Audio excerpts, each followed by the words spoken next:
सीधा रुख करेंगे उत्तर प्रदेश के मुख्यमंत्री योगी आदित्यनाथ का। जी राम जी, बिल को लेकर क्या कुछ कह रहे हैं, चलिए सुनाते हैं आपको। वह एक नए अधिनियम के रूप में, जिसमें विकसित भारत गारंटी फॉर रोजगार एवं आजीविका मिशन ग्रामीण एक्ट 2025 इस बात को लेकर के एक महत्वपूर्ण अधिनियम पारित हुआ है, जो भारत के ग्रामीण विकास की दृष्टि से एक मील का पत्थर साबित होने जा रहा है। मित्रों, ये प्रेस वार्ता करने की आवश्यकता इसलिए पड़ी है क्योंकि जिन लोगों ने देश के अंदर लंबे समय तक देश के संसाधनों पर डकैती डाली, देश के एक गरीब को भूखों मरने के लिए, देश के नौजवान को पलायन करने के लिए, बेरोजगारी का दंश झेलने के लिए मजबूर कर दिया था, वे लोग इस प्रकार के रिफॉर्म का और इस प्रकार के एक पारदर्शी और ग्रामीण भारत के विकास का और विकसित भारत की संकल्पना का समर्थन करेंगे तो कहीं उनकी पोल न खुल जाए, क्योंकि फिर जनता जनार्दन उनसे प्रश्न करेगी कि आखिर तुम्हें भी तो मौका मिला था, तुमने ये क्यों नहीं किया। कांग्रेस और उनका इंडी गठबंधन इस महत्वपूर्ण अधिनियम को लेकर के कई प्रकार के प्रश्न खड़ा कर रहा है। आश्चर्य होता है कि देश के हित में, श्रमिकों के हित में, किसानों के हित में, गांव के विकास के हित के लिए उठाए गए जिस महत्वपूर्ण कदम का समर्थन होना चाहिए, जिसका स्वागत होना चाहिए और आदरणीय प्रधानमंत्री जी के प्रति, एनडीए के प्रति जिस इंडी गठबंधन को आभार व्यक्त करना चाहिए, आभार व्यक्त करने की बजाय वह भ्रष्टाचार को प्रोत्साहित करने के अपने पुराने कारनामों को ही खुल के समर्थन कर रहा है।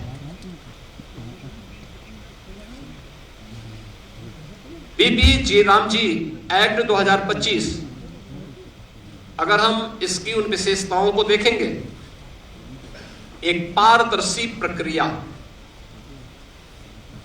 रोजगार सृजन के अधिक गारंटी और ग्रामीण क्षेत्र में अस्थायी परिसंपत्तियों के निर्माण के लिए, यानी ग्रामीण इंफ्रास्ट्रक्चर में वृद्धि करने के लिए एक महत्वपूर्ण अधिनियम पारित हुआ है और ये विकसित भारत की आधारशिला बनेगी।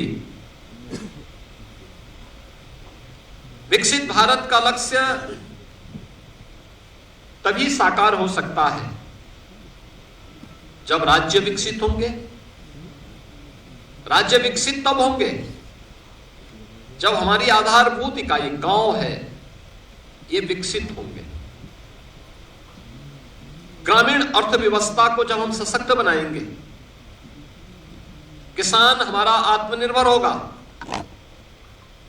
श्रमिक को सामाजिक सुरक्षा और उसको सम्मान सुनिश्चित होगा, तब विकसित भारत की संकल्पना आगे बढ़ेगी। और उसी भारत की, विकसित भारत की संकल्पना को आगे बढ़ाने के लिए उठाया गया एक महत्वपूर्ण क्रांतिकारी कदम है। मैं इसका स्वागत करता हूं और आदरणीय प्रधानमंत्री जी के प्रति उत्तर प्रदेश वासियों की ओर से हृदय से आभार भी व्यक्त करता हूं। मित्रों, ये नया कानून बनना इसलिए आवश्यक था क्योंकि जिस मनरेगा की चर्चा कांग्रेस और उसके सहयोगी दल आज ढोल पीट करके कर रहे हैं, हमें उनकी उन विफलताओं की भी चर्चा करनी चाहिए और उसके बारे में भी सोचना चाहिए। खासतौर पर अधूरी और अस्थायी परिसंपत्तियां जिनका कोई दीर्घकालीन लाभ नहीं, फर्जी जॉब कार्ड, फर्जी हाजिरी, भुगतान में कटौती जैसे व्यापक भ्रष्टाचार की शिकायतें हर एक जनपद से और हर ग्राम पंचायत से ये सुनने को मिलती थी। कमजोर सोशल ऑडिट और शिकायत के निवारण की भी कमजोर व्यवस्था, प्रशासनिक क्षमता की बाधाएं,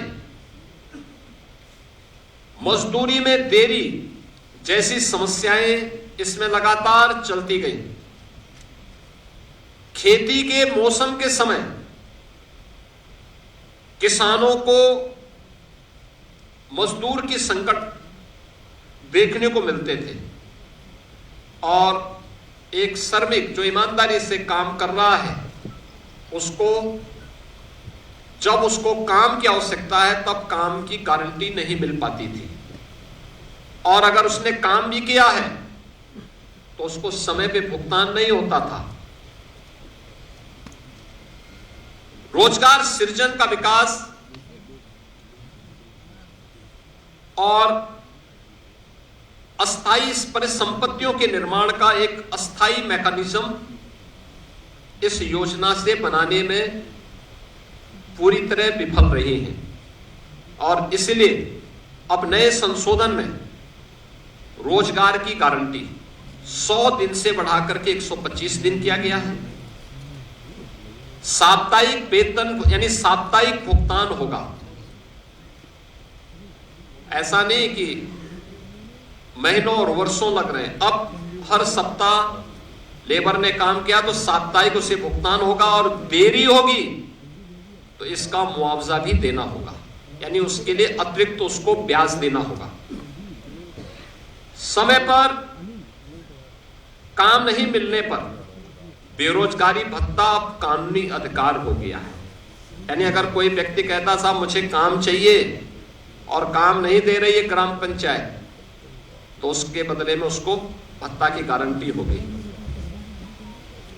खेती के मौसम में किसानों को मजदूरों की कमी न हो, इसके लिए राज्यों को बुआई और कटाई के समय 60 दिन तक कार्य का विराम देने का अधिकार भी राज्यों को दिया गया है। राज्य तय करेंगे कि कब खेतीबाड़ी का समय है, उस समय मनरेगा के कार्य स्थगित रहेंगे, खेतीबाड़ी के कार्य के लिए लोग पर्याप्त संख्या में लोग मिल पाएंगे, और 125 दिन की गारंटी वर्ष भर में जो भी कार्य करने के इच्छुक हैं उन श्रमिकों को प्राप्त होगा।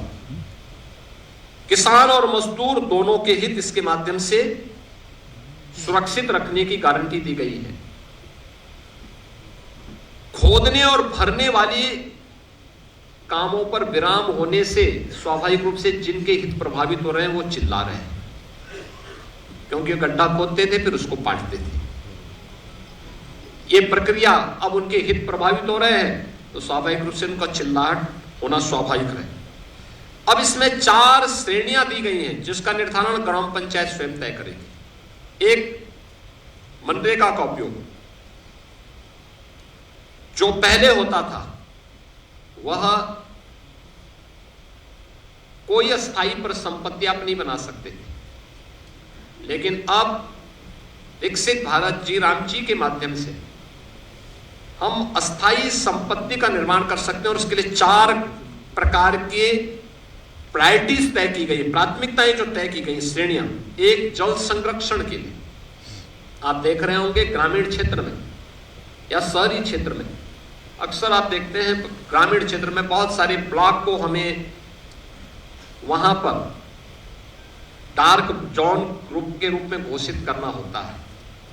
पानी की मात्रा बहुत नीचे जा चुकी होती है, कोई वहां पे स्थायी व्यवस्था नहीं बन पाती है। अब इस योजना के माध्यम से जो मनरेगा में व्यवस्था नहीं थी, विकसित भारत जी राम जी के माध्यम से गारंटी दी गई है कि वह इसके माध्यम से जल संरक्षण की अस्थायी व्यवस्था क्रिएट कर सकते हैं, यानी रेन वाटर हार्वेस्टिंग की व्यवस्था, चेक डैम की व्यवस्था और उससे जुड़ी हुई अन्य सुविधाओं को वहां पे गांव में वो क्रिएट कर सकता है।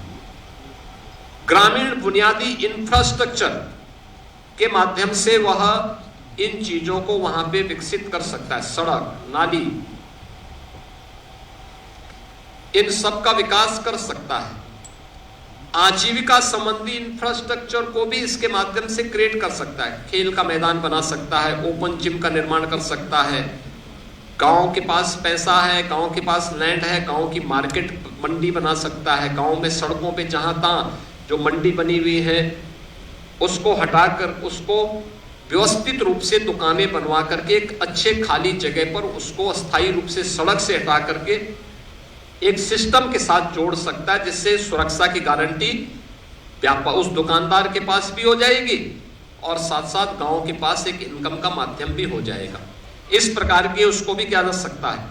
और प्रतिकूल मौसम घटनाओं से निपटने और आपदा तैयारी हेतु भी विशेष कार्य किए जा सकते हैं, यानी बाढ़ प्रबंधन के लिए गांव से जुड़े हुए छोटे छोटे कार्य हैं, उसके लिए शासन पे उनको निर्भर रहना पड़ता है। अब इसके लिए निर्भरता की आवश्यकता नहीं, ये सारी चीजें वहां पर उपलब्ध। आप इस विकसित भारत जी राम जी की इस स्कीम के माध्यम से इस अधिनियम आपको एक गारंटी दे रहा है। टेक्नोलॉजी को कानूनी अधिकार के रूप में अब शामिल इसके माध्यम से किया गया है। बायोमेट्रिक उपस्थिति, geo tagging, satellite imaginary, real time mobile app monitoring और एआई से निगरानी और सीधे डिजिटल भुगतान, यानी अब हाजिरी भरने की औपचारिकताएं नहीं होंगी। अब जो भी होगा बायोमेट्रिक उपस्थिति के माध्यम से होगी, जियो टैगिंग के माध्यम से होगी, सैटेलाइट इमेजनरी के माध्यम से स्थायी परिसंपत्ति का निर्माण हुआ है कि नहीं हुआ है, real time mobile app monitoring भी होगी, एआई टूल का भी इस्तेमाल वहां पे हो सकता है और सीधे डिजिटल भुगतान डीबीटी के माध्यम से हम श्रमिक के खाते में सीधे पैसा भेजेंगे, ये इसके माध्यम से होगा। फर्जी नामों पर पैसा उठाने का खेल अब हमेशा के लिए बंद। आपने देखा होगा इससे पहले समाजवादी पार्टी के समय में सोनभद्र में मनरेगा का भयंकर घोटाला हुआ था, सीबीआई की इंक्वायरी उस समय उसकी चल रही है। ये भी उनके समय में लगातार होता रहा है। 6 माह में अनिवार्य सोशल ऑडिट, डिजिटल और समयबद्ध बहुस्तरीय शिकायत निवारण, जिला लोकपाल की व्यवस्था और केक के मानकों के अनुरूप ऑडिट की व्यवस्था भी इसके माध्यम से रहेगी। दूसरा, वित्तीय अनुशासन के साथ साथ यह संघीय संतुलन को बनाए रखने में भी एक बेहतर योगदान ये नया अधिनियम हमें देने जा रहा है, जिसमें केंद्र राज्य की साझेदारी 60-40 की हो गई है। स्पष्ट वार्षिक बजट, लेकिन काम मांग आधारित ही रहेगा, यानी काम जो मांगेगा गांव में मांगेगा उसके अनुरूप ही वहां पे उसको कार्य भी दिया जाएगा। राज्यों को अधिक वित्तीय भागीदारी से में स्वामित्व, निगरानी और उसके गुणवत्ता सुधार, ये राज्यों को इसका पूरा वो दिया गया है कि राज्य इसके लिए करेंगे। और मेरा मानना है कि कुल आवंटन में वृद्धि करके राज्यों को इस मनरेगा की तुलना में अगर इस नई स्कीम के माध्यम से आप देखेंगे तो विकसित भारत जी राम जी के माध्यम से 17,000 करोड़ रुपए अधिक धनराशि इसके माध्यम से प्राप्त हो सकती है। इसमें राज्यों को, यानी इससे पहले होता क्या था मनरेगा में, जिन राज्यों में श्रमिक कम है, जिन राज्यों में गरीबी कम है, उन राज्यों में पैसा ज्यादा जाता था क्योंकि फर्जी भुगतान होता था। लेकिन अब जिन राज्यों में लेबर क्लास ज्यादा है, जिन राज्यों में उन लोगों को, श्रमिकों को रोजगार की गारंटी मिलनी चाहिए, उन राज्यों को इसके माध्यम से ज्यादा कार्य मिलेगा, श्रमिकों का अधिकार बढ़ेगा, भुगतान उनका सुरक्षित होगा, किसान को समय पर भी श्रम उपलब्ध होने लगेगा।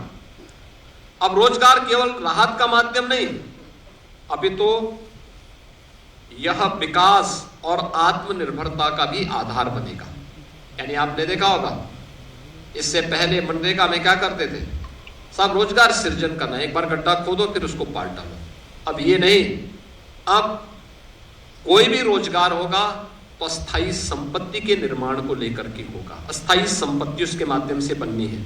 और विकसित भारत 2047 के विजन के अनुरूप ग्रामीण भारत अब राष्ट्र निर्माण पर और अधिक सक्रिय भूमिका का निर्वहन इसके माध्यम से कर पाएगा। मित्रों, विकसित भारत जी राम जी की इस अधिनियम को पारित करने के लिए मैं आदरणीय प्रधानमंत्री जी का, केंद्रीय ग्रामीण विकास मंत्री माननीय शिवराज सिंह चौहान जी का, पूरे केंद्रीय कैबिनेट का हृदय से मैं आभार व्यक्त करता हूं। और मैं इसलिए भी धन्यवाद देना चाहूंगा कि उत्तर प्रदेश जैसे राज्य को इससे काफी लाभ होगा और उत्तर प्रदेश सरकार इस कानून को पूर्ण संवेदनशीलता के साथ, पारदर्शी तरीके और प्रभावशीलता के साथ उत्तर प्रदेश में हम लागू करके रोजगार की एक नई गारंटी के साथ प्रदेश के अंदर हम लागू करेंगे। हमारा स्पष्ट लक्ष्य है, हर पात्र को समय पर काम, हर गांव में टिकाऊ परिसंपत्तियां और हर श्रमिक के जीवन में सम्मान, सुरक्षा और खुशहाली हर हाल में प्राप्त होनी चाहिए। और आदरणीय प्रधानमंत्री जी के इस विजन के अनुरूप हम उत्तर प्रदेश के अंदर इसे प्रभावी ढंग से लागू करेंगे। और मैं फिर इस बात को कह सकता हूं कि विकसित भारत जिनकी संकल्पना में नहीं है, श्रमिकों का हित और किसानों का हित जिनके एजेंडे में कभी नहीं रहा है, ग्रामीण भारत का विकास हो और हर नागरिक को सम्मानजनक जीवन जीने का अधिकार मिले, ये जिनके एजेंडे में कभी नहीं रहा है, वे लोग तमाम प्रकार की भ्रम की स्थिति पैदा करना चाहते हैं और वही लोग इसका दुष्प्रचार भी कर रहे हैं। विकसित भारत जी राम जी का यह अधिनियम भारत के श्रमिकों के लिए, भारत के किसानों के लिए, भारत के ग्रामीण भारत के विकास के लिए एक मील का पत्थर साबित होगा। और उत्तर प्रदेश सरकार इस अधिनियम का समर्थन करती है और इसको पूरी प्रभावी तरीके से लागू करने के लिए अपनी प्रतिबद्धता को दोहराती है। धन्यवाद जी।